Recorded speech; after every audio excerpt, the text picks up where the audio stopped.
I never thought I'd find myself in such a tangled mess. I'm Jake, a pretty average guy married to someone who I believed was my perfect match, Sarah. We've been together for nearly 5 years, and for the most part, I thought we had it all figured out. I mean, we weren't perfect, but who is? We both worked hard, had a decent life together, and enjoyed the little things. But lately, things started to feel off. It began with subtle changes. Sarah became more evasive. She was too tired to go out for dinner on weekends, or would suddenly decide to hang out with her friends more often. At first, I told myself it was nothing. Maybe she just needed some space, or maybe it was just the stress of her job. She always had a demanding job as a marketing manager, and I figured this was just a natural ebb and flow of life. But as those little signs piled up, a dark cloud began to hover over my head. The turning point came one afternoon when I was cleaning up our home office. I stumbled upon her diary, buried under a stack of old magazines. Now I know it's an invasion of privacy, but I felt an overwhelming urge to open it. I flipped through the pages, and at first it was mundane, random thoughts about her day, plans for our upcoming anniversary, and the little annoyances of life. But then the entry stopped abruptly. The last entry was 6 months ago, and it felt different, like a switch had flipped. The tone transitioned from reflective to strangely distant. I kept reading, and that's when my heart sank. The entries prior to the abrupt stop were filled with intimate experiences, but they weren't all about me. There were vague references to someone special and moments that didn't add up in the context of our marriage. My gut twisted at the realization that she had been pouring her heart out to someone else, someone who wasn't me. I felt nauseous, my mind racing with possibilities. Who was this person? How long had this been going on? That evening, I confronted Sarah when she got home. My heart was pounding as I held the diary in my hands, the pages fluttering slightly as I waved it in front of her. "Can we talk?" I asked, trying to keep my voice steady. She looked at me with that all too familiar mix of annoyance and confusion. "What's up?" "I found your diary," I said, my voice almost a whisper, as if saying it out loud would make it all the more real. Her eyes widened, and for a brief moment I saw panic flicker across her face before she masked it with that same dismissive attitude she had been showing lately. "You shouldn't have read that, Jake. That's private." "Private? You mean the part where you talk about your special friend?" "What the hell, Sarah?" I couldn't hold back anymore, the anger bubbling to the surface. She rolled her eyes, crossing her arms defensively. "It's not what you think. I was just writing down my thoughts. It was never meant to be serious." I felt like I had been slapped. "Not serious? You've been writing about someone else while we're married, Sarah. How is that not serious?" Instead of remorse, she scoffed. "You're overreacting. It's just a diary. I was venting, that's all." I couldn't believe it. The woman I loved was standing in front of me, dismissing my feelings and the blatant truth. I wanted to scream, to throw the diary at her, but instead I felt an overwhelming wave of sadness wash over me. All those moments I thought we were happy together felt tainted now. In that moment I couldn't decide if I was angrier at her or at myself for not seeing it sooner. My mind raced with questions. Was there someone else? Had I lost my wife to another man's charm? The thought made my chest feel tight. How could she betray me like this? As I stood there, I felt the tears welling up in my eyes, but I fought them back. I didn't want to appear weak. What I really wanted was to understand how we had ended up here, and more importantly, how I would cope with the truth of it all. The confrontation was just the beginning, and I knew there was more to come. The days that followed were like a haze. I couldn't shake the feeling of betrayal. Sarah acted as if nothing had happened, slipping back into her routine as though the confrontation had never taken place. I, on the other hand, was left to grapple with the reality of our marriage. I began to notice even more changes in her behavior. She seemed distracted, unwilling to engage in any meaningful conversation, and when she did speak, it was curt and dismissive, a stark contrast to the warmth I had been used to. One evening, I decided to do a little digging. I thought about the vague references in her diary, especially those about someone special.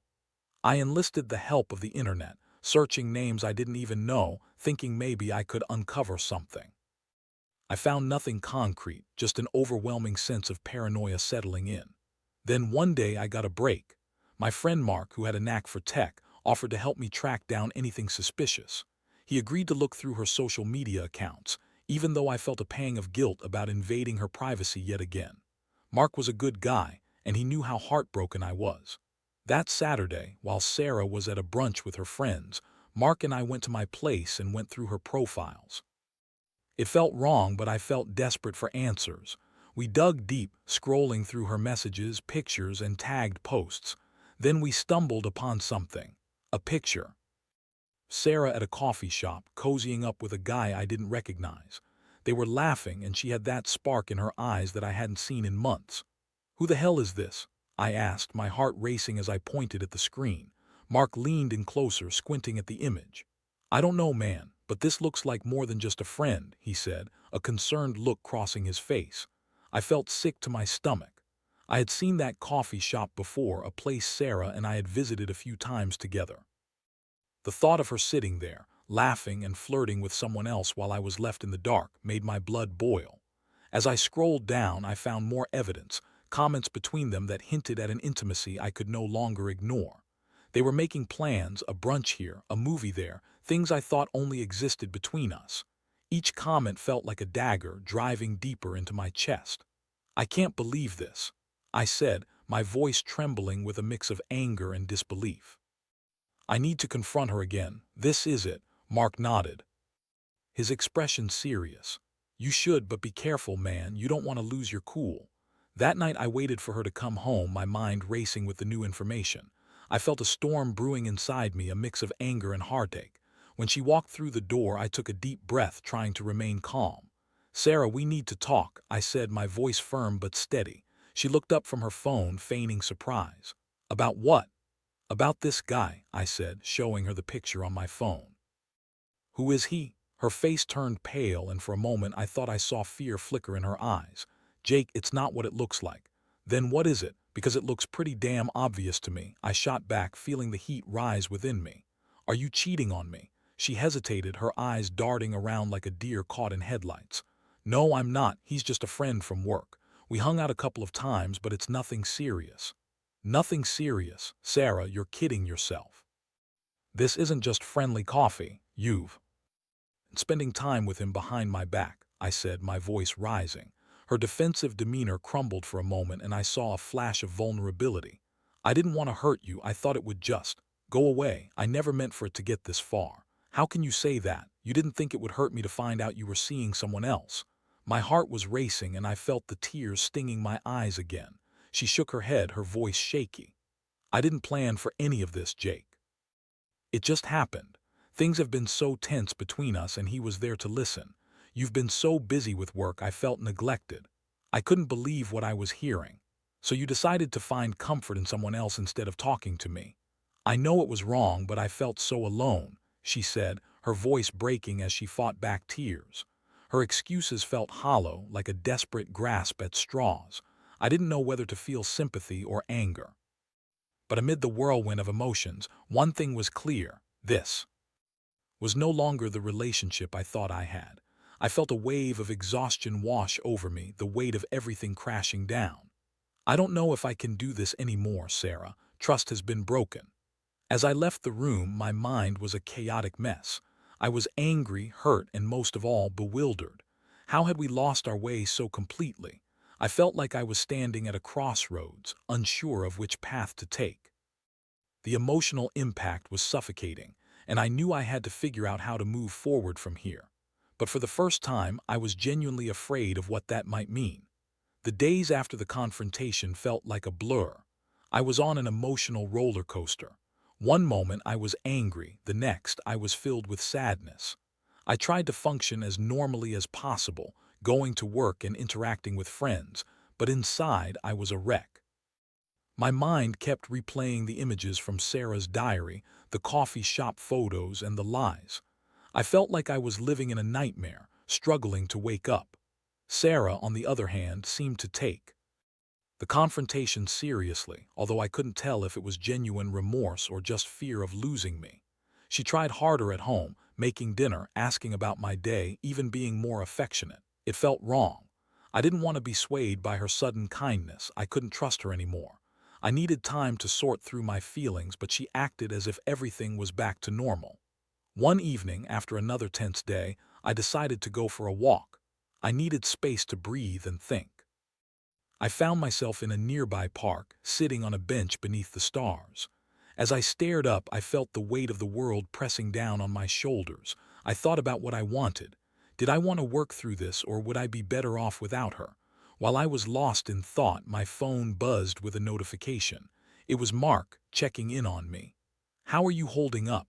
he texted. I typed out a response, detailing my ongoing turmoil and how I felt like I was losing my mind trying to figure it all out. Mark quickly replied, suggesting we meet up for a drink to talk. I needed that someone to confide in who would understand.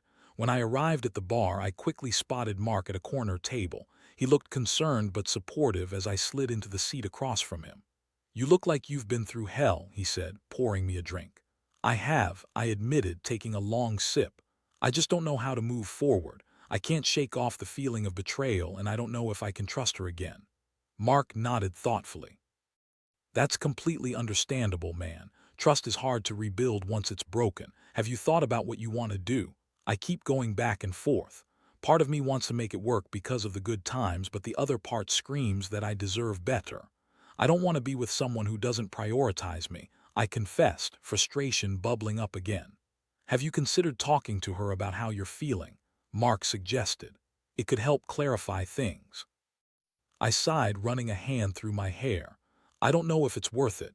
I mean, she's already proved that she can't be trusted.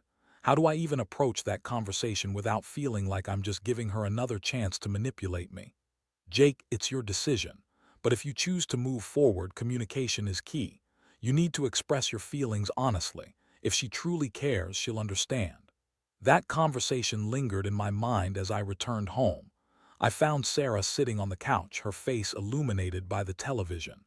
For a moment, I hesitated, unsure of how to approach her. But I knew I couldn't ignore the elephant in the room any longer. "Can we talk?" I said, my voice steady. She looked surprised but nodded, turning off the TV. "I'm sorry for everything, Jake. I've been thinking about what you said," she began, her tone sincere. "Have you?" I interrupted, my heart racing. "Because I've been thinking too, and I need you to be completely honest with me. Why did you cheat? What led to this?" She looked down, her fingers fidgeting nervously. "It was never about you, Jake. I was feeling lost in my own life, and I thought the excitement of someone new could fill that void. I didn't think it would go this far." "Excitement?" I echoed incredulously. "You put our entire marriage at risk for a little excitement." "I know it sounds terrible, and it is. I'm so sorry. I was stupid and selfish," she said, her voice cracking. "I never wanted to hurt you. I love you, and it was a mistake, a huge mistake." "Do you love him?" I asked, my voice barely above a whisper, fearing the answer. "No, it was never about love. It was a distraction, a way to escape," she insisted, her eyes pleading for understanding. I realize now how foolish I was. "You mean everything to me." Her words felt like a mix of comfort and betrayal. I wanted to believe her, but I also felt the weight of her betrayal suffocating me. "I can't just forget this, Sarah. I need time to figure out what I want, what I need." "I understand," she said softly. "I'll do whatever it takes to prove to you that I can change. Just please don't give up on me." As she spoke, I found myself wrestling with conflicting emotions: love, anger, confusion. I wanted to believe her, to give us another shot, but I also knew I couldn't just ignore the reality of what had happened. That night, I fell asleep with my heart heavy, knowing that I was about to embark on a long and difficult journey, no matter which path I chose. Each step forward felt like a leap into the unknown, and I wasn't sure I was ready for it. But I knew one thing for certain: the aftermath of this betrayal would forever change the course of our lives. The following weeks were a series of emotional ups and downs. Sarah was trying hard to show that she wanted to make things right, but every gesture felt laced with the weight of her betrayal. She was more attentive around the house, whether it was cooking dinner or surprising me with coffee in the morning. But despite her efforts, each act of kindness was a reminder of the distance that had grown between us. I decided to try couples therapy, hoping that a professional could help us navigate the wreckage of our relationship. It felt like a necessary step. After all, I didn't want to throw away 5 years over someone else's mistake. On our first session, Sarah was nervous, fidgeting with her hands as we sat across from the therapist, Dr. Evans. I could see the remorse written all over her face, but I was unsure whether it was for me or for herself. "Let's start by discussing what brought you here," Dr. Evans said, her voice calm and collected. I watched as Sarah took a deep breath before launching into a summary of our situation. She shared her feelings of loneliness and how she got swept up in something that should never have happened. I felt a mix of sympathy and anger as she spoke. Each time she mentioned the other guy, it felt like a knife twisting in my gut. Dr. Evans looked between us. "Jake, how do you feel hearing this?" "It's hard," I admitted. "I want to believe her, but it's difficult to just forget what happened. I feel like I'm spending all my energy trying to figure out who she is now, who I can trust." Sarah nodded, tears welling in her eyes. "I wish I could take it back. I don't want to lose you. I'm committed to making our marriage work." "Commitment is a good start, but rebuilding trust takes time," Dr. Evans advised. "You both need to communicate openly about your feelings and establish boundaries going forward. It's a process." As the weeks turned into months, the therapy sessions became a routine. We explored our emotions, revisited happy memories, and dissected the painful moments that led us here. I started to understand that Sarah's infidelity wasn't just about her. It was about the cracks in our relationship that had gone unnoticed. However, every step forward felt like taking 2 steps back. I wanted to forgive her, but the ghosts of her betrayal haunted me. I noticed small things that would trigger my insecurities: her phone buzzing during dinner, late nights at work, or sudden changes in her schedule. The paranoia clawed at me, a constant reminder that trust was fragile. One evening, I decided to check her social media again. My heart raced as I logged in, convinced that I needed to know. This time, I found posts of her out with friends, laughing and enjoying life. But I also noticed the absence of the mysterious guy. I felt a small sense of relief, but questioned whether he had truly been cut out of her life. Later that week, I confronted her again about it. "Have you spoken to him since everything?" I asked, trying to keep my tone steady. She frowned, shaking her head. "No, I blocked him on everything. I want to focus on us." "Do you really mean that, or is this just what I want to hear?" The skepticism in my voice was hard to mask. "I promise, Jake, I'm serious about us. I know I messed up, but I want to show you that I'm committed to making this work," she said, her voice trembling. I wanted to believe her, but I couldn't shake the doubts. "It's hard, Sarah. You have to understand that I'm not just going to magically trust you again." "I know that. I'm willing to be patient and work through this, but you have to meet me halfway," she pleaded. Her determination was palpable, and as we sat there, I realized I had a choice to make. I had to decide whether I was willing to keep pushing through the pain, or if it was time to let go. As the weeks progressed, I focused on myself, surrounding myself with friends and engaging in activities I enjoyed. I started running again, using the physical exertion as an outlet for my pent-up emotions. It felt liberating in a way, allowing me to reclaim a sense of control over my life. One day after a long run, I returned home to find Sarah waiting for me. She had set up a small picnic in the living room, complete with my favorite snacks and a bottle of wine. "I thought we could use some time together," she said, a hopeful smile on her face. As I sat down, I couldn't help but appreciate the effort she had put into this moment. It was a reminder of the past, the little things that had brought us joy. But as I glanced at her, I couldn't shake the feeling that something still lingered between us. "Sarah, I appreciate this, but I need to ask, what's your vision for our future? Can you see us moving on from this?" Her smile faltered for a moment. "I want us to be happy again. I miss the love we had. I see us getting back to that place, but I know it will take time. I'm committed to putting in the work." I nodded, feeling a mix of hope and trepidation. Her words rang genuine, but my heart was still guarded. I had to be cautious to protect myself from further hurt. As we talked, I felt a flicker of something, perhaps hope. But I also knew that healing wasn't linear. There would be good days and bad days, moments of connection followed by memories that threatened to pull us apart. That night, as I lay in bed, I thought about where we stood. Could we really rebuild what had been broken? The journey ahead was uncertain, but if we were both willing to put in the effort, perhaps there was a chance. I took a deep breath, steeling myself for whatever lay in the distance. It would be a long road, but I was ready to take the first step. The therapy sessions began to yield some progress, albeit slowly. Each week, we peeled back the layers of our relationship, and I started to see glimpses of the woman I fell in love with. Sarah was genuinely trying to understand my feelings, and she began to open up about her own insecurities and fears. It was refreshing to see her take responsibility for her actions instead of deflecting blame, but I still felt the weight of doubt. The scars from her betrayal were deep, and no amount of therapy or date nights could erase the memory of what had happened. I found myself oscillating between moments of hope and waves of anger. There were days when we connected beautifully, and I could almost forget the hurt. Then, without warning, I'd be struck by a memory that would remind me of the betrayal, and I'd retreat into a shell of hurt and confusion.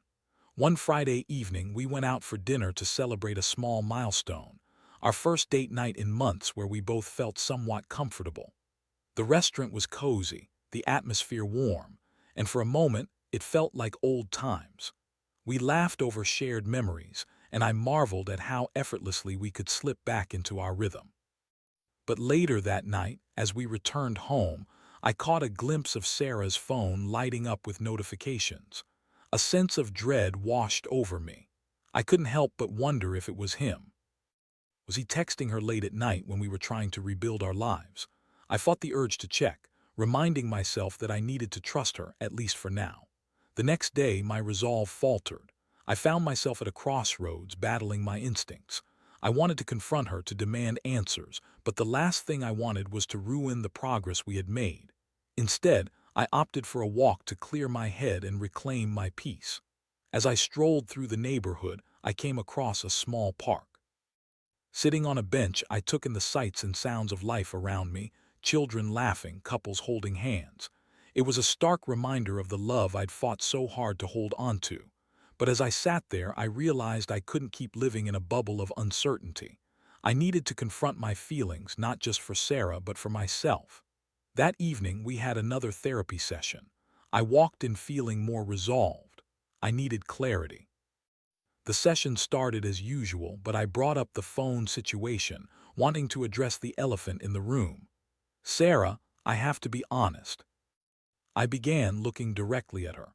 I've been struggling with trust. I want to believe you, but every time your phone buzzes, I can't help but wonder, are you still in contact with him? She looked taken aback, her face a mixture of shock and sadness.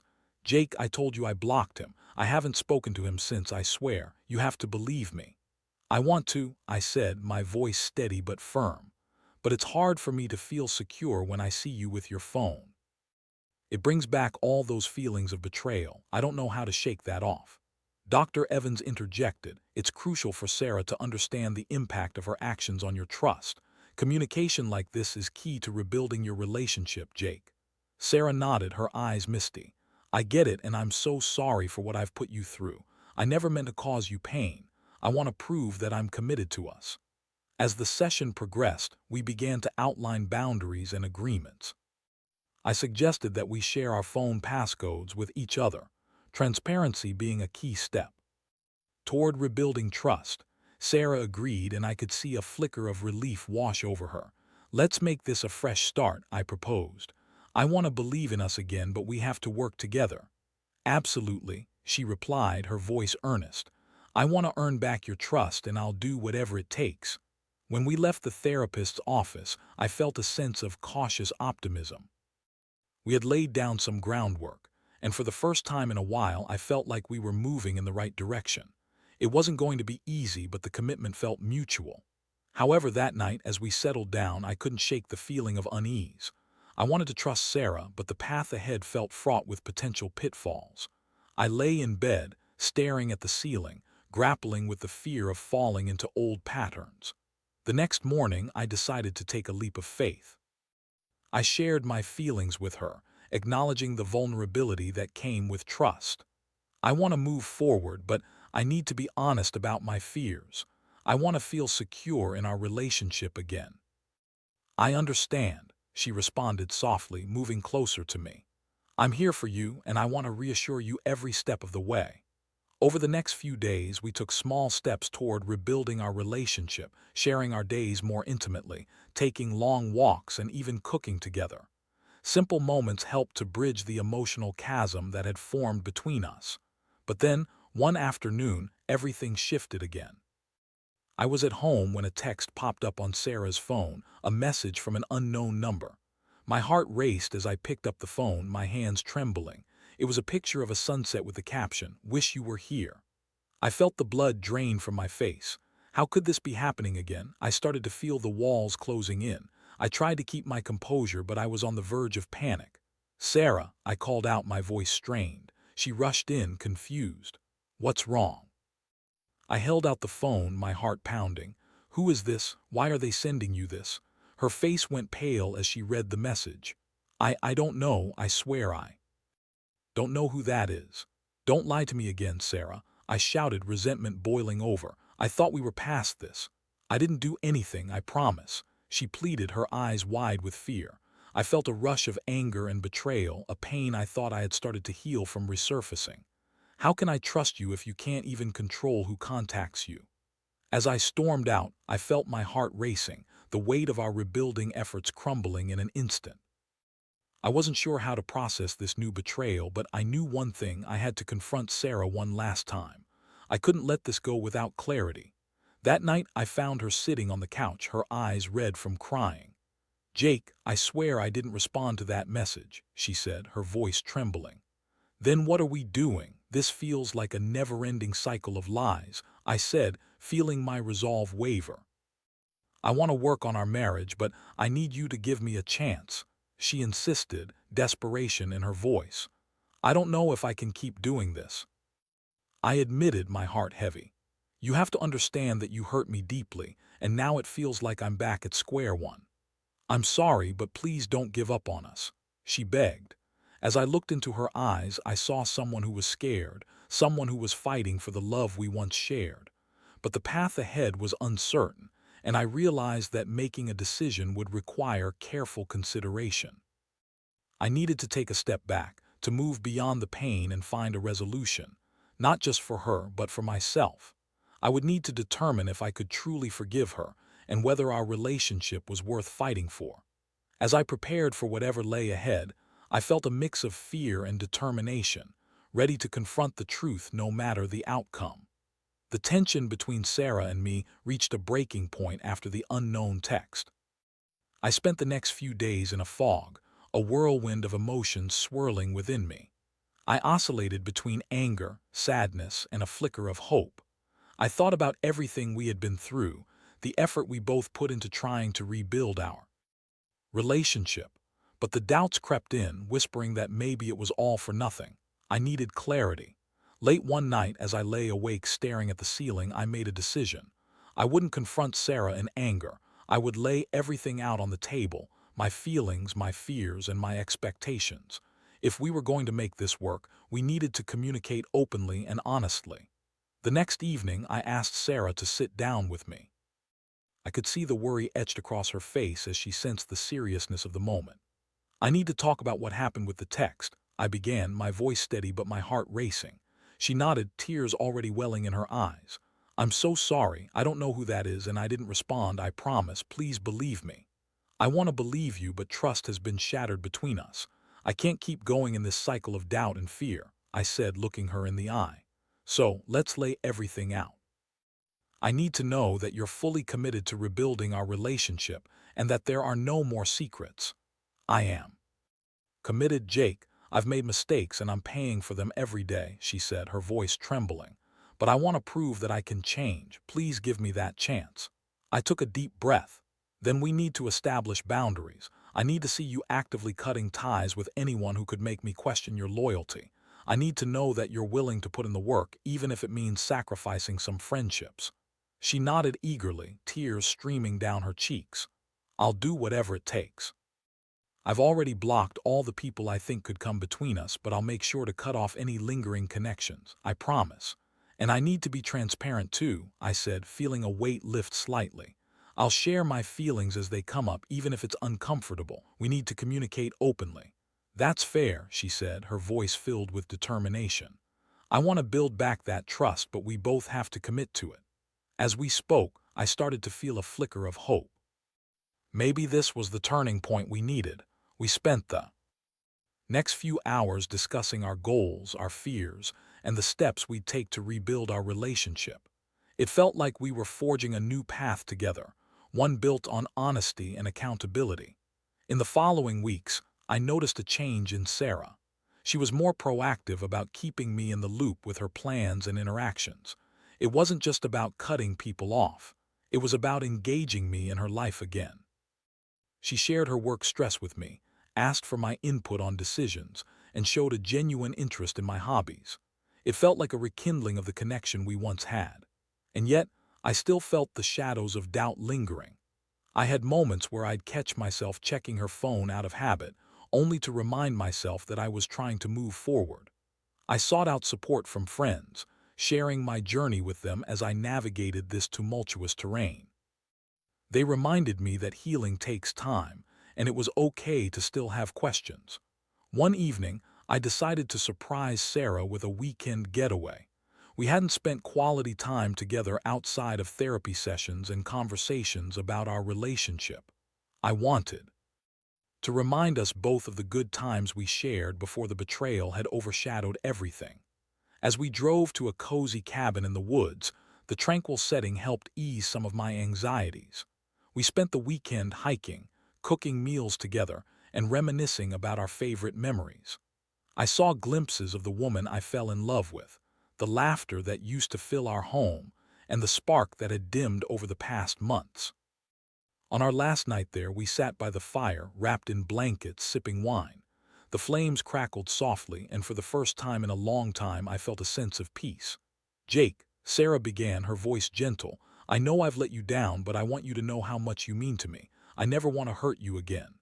"I appreciate that, Sarah," I said, taking her hand in mine. "I'm still processing everything, but I want to believe we can get back to a place of trust. It's going to take time, but I'm willing to work on it."